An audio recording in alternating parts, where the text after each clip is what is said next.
Central government announce చేసిన దాన్ని బట్టి చూస్తే కమింగ్ సెన్సస్లో క్యాస్ట్ని కూడా ఇక్కడ మెజర్ చేస్తారని చెప్పి తెలుస్తుంది. చాలా కాలం నుంచి ఈ క్యాస్ట్ సెన్సస్ అనేది మనకు న్యూస్లో ఉంది.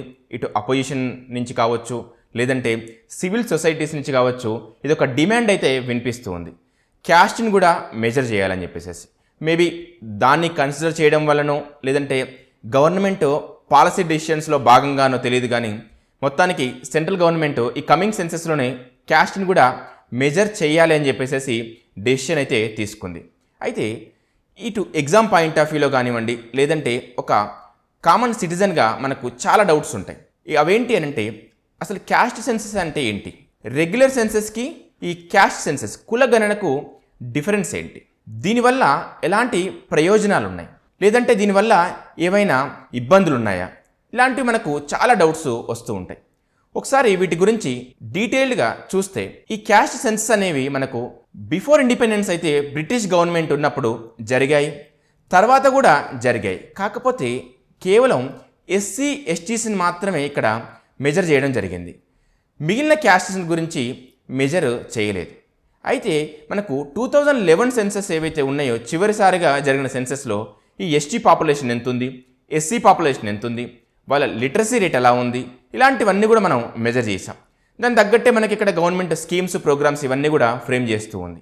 అయితే ఈ కమింగ్ సెన్సస్లో మిగిలిన అన్ని క్యాస్ట్లను కూడా గవర్నమెంట్ మెజర్ చేయబోతుంది. అయితే అసలు ఈ సెన్సస్ జరుగుతాయా లేదా అని కూడా కొన్ని డౌట్స్ అయితే జనరల్గా మనకు వినపడుతూ ఉన్నాయి. దానికి కారణాలు కూడా చాలా ఉన్నాయి.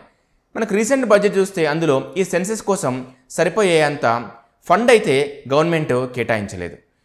జనరల్గా గవర్నమెంట్ ఏమంటుందంటే దాదాపు 13,000 కోట్లు అవసరం అవుతాయని చెప్పేసి ఇక్కడ చెప్తూ ఉంది. కానీ అంత బడ్జెట్ మాత్రం ఇక్కడ గవర్నమెంట్ కేటాయించలేదు. అదొక ఫస్ట్ డౌట్.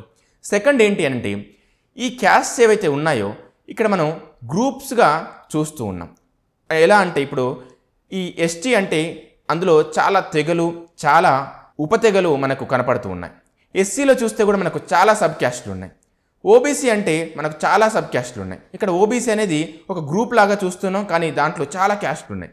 ఇప్పుడు గవర్నమెంట్ ఓబీసీ గ్రూప్ అందరినీ ఒక గ్రూప్ లాగా కన్సిడర్ చేస్తుందా, దాన్ని ఒక క్యాస్ట్ లాగా మెజర్ చేస్తుందా, లేదంటే సబ్ క్యాస్ట్లు అన్నింటిని కూడా మెజర్ చేస్తుందా అనేది ఒక డౌట్. ఒకవేళ అలా మెజర్ చేస్తే గవర్నమెంట్ వేటిని ప్రామాణికంగా తీసుకుంటుంది? అదేవిధంగా మనకు ఒక్కొక్క స్టేట్లో ఒక్కొక్క విధంగా ఆ క్యాస్ట్ నేమ్స్ అనేవి ఉన్నాయి. ఒక్కొక్క స్టేట్లో ఒక్కొక్క క్యాస్ట్ ప్రొఫెషన్స్ కూడా డిఫరెంట్గా ఉన్నాయి. సో వీటన్నిటిని కూడా కన్సిడర్ చేయాల్సి ఉంటుంది. ఇది కూడా అంత ఈజీ అయ్యే టాస్క్ అయితే కాదు గవర్నమెంట్కి. దీంతోపాటు ఇంకో కొన్ని డౌట్స్ ఏంటంటే, అసలు క్యాస్ట్ సెన్సస్ వల్ల బెనిఫిట్స్ ఏంటి, దానివల్ల అసలు ఉపయోగాలు ఏంటి, దాన్ని చేయడం వల్ల లాభం ఏంటి అని చెప్పేసి కూడా మనకు డౌట్ రావచ్చు. జనరల్గా ఏంటి అంటే, ఇప్పుడు మనం ఆల్రెడీ డిస్కస్ చేసినట్టే ఎస్సీ ఎస్టీని మెజర్ చేశారు ఇంతకుముందు.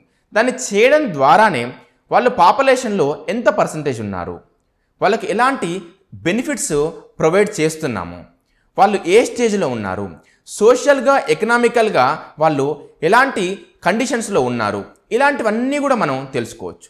అలా తెలుసుకోవడం ద్వారా మనం ఎలాంటి స్కీమ్స్ని ఫ్రేమ్ చేయాలి, వాళ్ళ డెవలప్మెంట్ కోసం ఎలాంటి ప్రోగ్రామ్స్ని ఇంట్రడ్యూస్ చేయాలి, ఇంప్లిమెంట్ చేయాలి అని చెప్పేసి గవర్నమెంట్కి ఇక్కడ తెలుస్తుంది.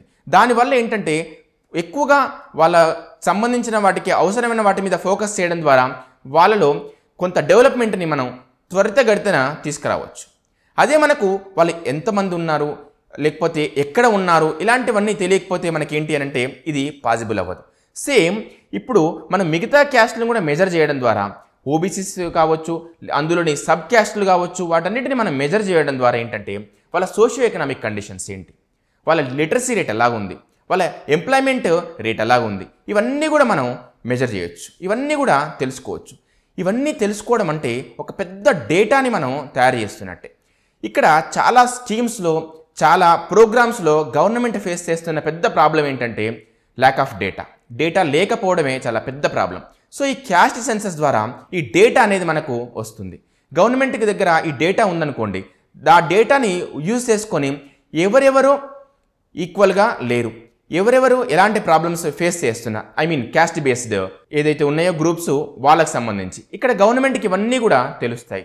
దాన్ని బట్టి ఏం చేస్తుందంటే ఇక్కడ గవర్నమెంట్ ఆ ప్రోగ్రామ్స్ స్కీమ్స్ని ఫ్రేమ్ చేయడము వాటిని ఇంప్లిమెంట్ చేయడం చేస్తుంది. అయితే దీనివల్ల ఏమైనా ఇబ్బందులు ఉన్నాయా అంటే క్యాస్ట్ సెన్సస్ కండక్ట్ చేయడం వల్ల ఏమైనా ఇబ్బందులు ఉన్నాయా, అయితే ఇంతకుముందు ఏమైనా కండక్ట్ చేశారా, దానివల్ల ఎలాంటి ఉపయోగాలు ఉన్నాయని కూడా మనకు కొన్ని డౌట్స్ అయితే ఉన్నాయి.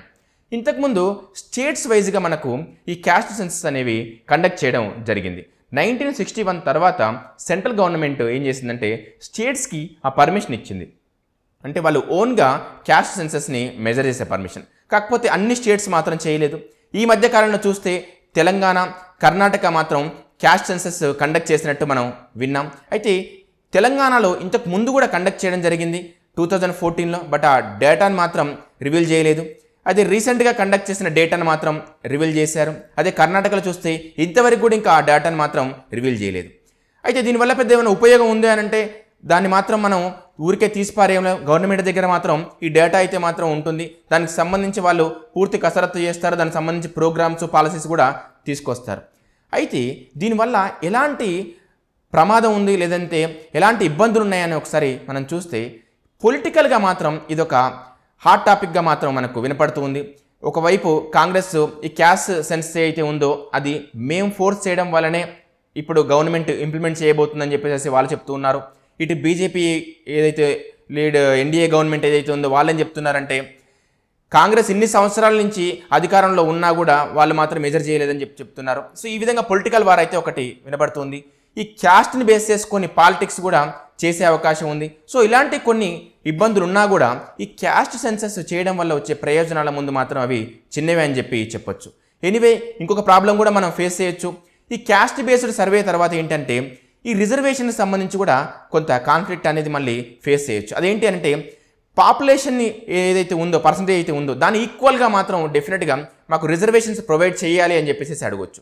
అయితే యాజ్ ఏ ఓబీసీ గ్రూప్గా ఫైట్ చేయడం వేరు, ఇక్కడ సబ్ క్లాసిఫికేషన్ కూడా కావాలి ఓబీసీలో కూడా అని మళ్ళీ ఫైట్ చేయడం వేరు. మనకు ఆల్రెడీ ఇంతకుముందు జస్టిస్ రోహిణి కమిషన్ ఏదైతే ఉందో అది ఆల్రెడీ ఓబీసీ సబ్ క్లాసిఫికేషన్ మీద ఉంది. సో వాళ్ళు ఇంకా రిపోర్టు కంప్లీట్గా సబ్మిట్ చేయలేదు. సో ఒకవేళ రిపోర్టు సబ్మిట్ చేసి మళ్ళీ మాకు సబ్ క్లాసిఫికేషన్ కావాలి అని చెప్పేసి మళ్ళీ అడిగే అవకాశాలు కూడా ఉంటాయి. ఆల్రెడీ ఎస్సీ సబ్ క్లాసిఫికేషన్ కూడా మనకు చాలా స్టేట్స్లో కండక్ట్ చేస్తూ ఉన్నారు. తెలంగాణ ఆల్రెడీ కండక్ట్ చేసి కంప్లీట్ చేసింది.